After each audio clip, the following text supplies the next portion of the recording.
Immanuel, Allah beserta kita. Kembali bertemu dengan saya, Pendeta Jonathan Eful Pelalang, pada hari Minggu, tanggal 14 November tahun 2021. Mari kita tunduk kepala minta pertolongan kepada Roh yang Kudus. Mari berdoa.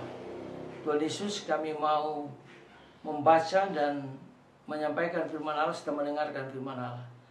Urapilah kami semua dengan kuasa Roh Kudus-Mu pada waktu kami membaca dan menyampaikan firman-Mu, bahkan mendengarkan firman-Mu. Dalam nama Tuhan Yesus, kami sudah siap untuk mendengarkan firman-Mu. Haleluya, amin. Mari kita baca Alkitab yang diambil dari Lukas pasal 14, ayat 25 sampai dengan ayat yang ke-27. Firman Allah berkata demikian. Pada satu kali banyak orang berduyun-duyun mengikuti Yesus dalam perjalanannya. Sambil berpaling, ia berkata kepada mereka, "Jikalau seorang datang kepadaku, ia tidak membenci bapaknya, ibunya, istrinya, anak-anaknya, saudara-saudaranya, laki-laki atau perempuan, bahkan nyawanya sendiri, ia tidak dapat menjadi muridku. Barang siapa tidak memikul salibnya dan mengikuti aku, ia tidak dapat menjadi muridku."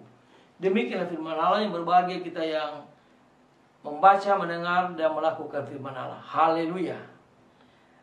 Tema kita pada hari ini adalah menjadi murid Kristus yang sejati.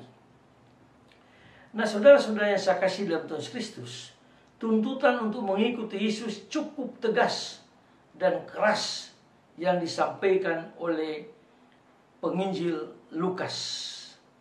Dalam Lukas pasal 14 ayat 25 sampai dengan 27.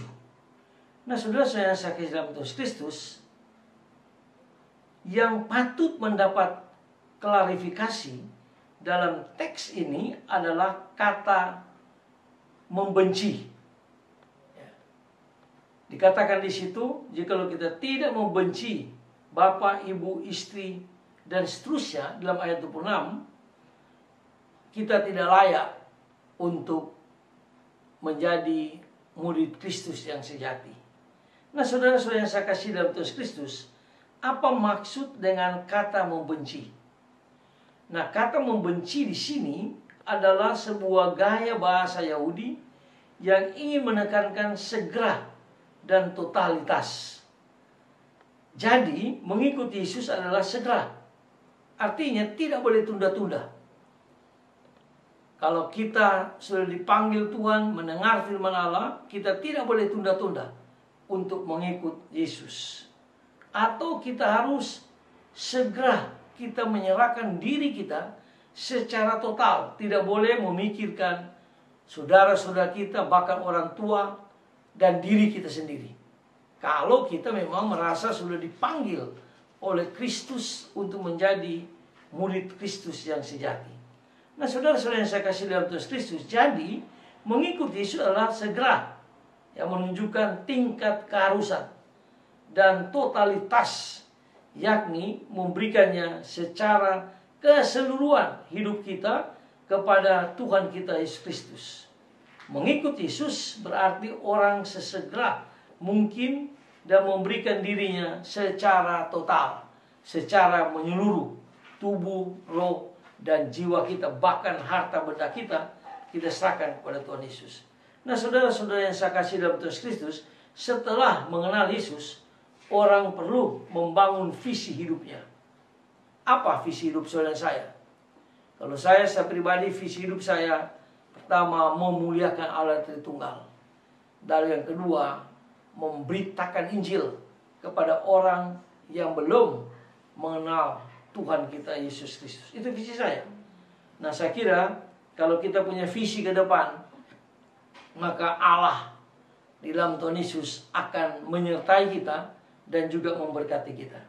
Nah, saudara-saudara yang saya kasih dalam Tuhan Kristus, Tuhan Yesus mengajak pengikutnya agar dapat membangun hidup sesuai dengan potensi, kemampuan, dan karunia-karunia yang Roh Kudus berikan kepada kita. Artinya, hidup perlu ditata dengan talenta, dengan karunia dan kemampuan yang dimiliki, yang sudah diberikan oleh Roh Kudus kepada kita.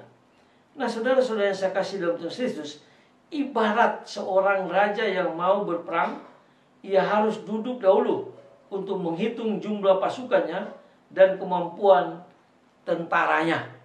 Kalau dia sudah siap, maka dia akan maju berperang.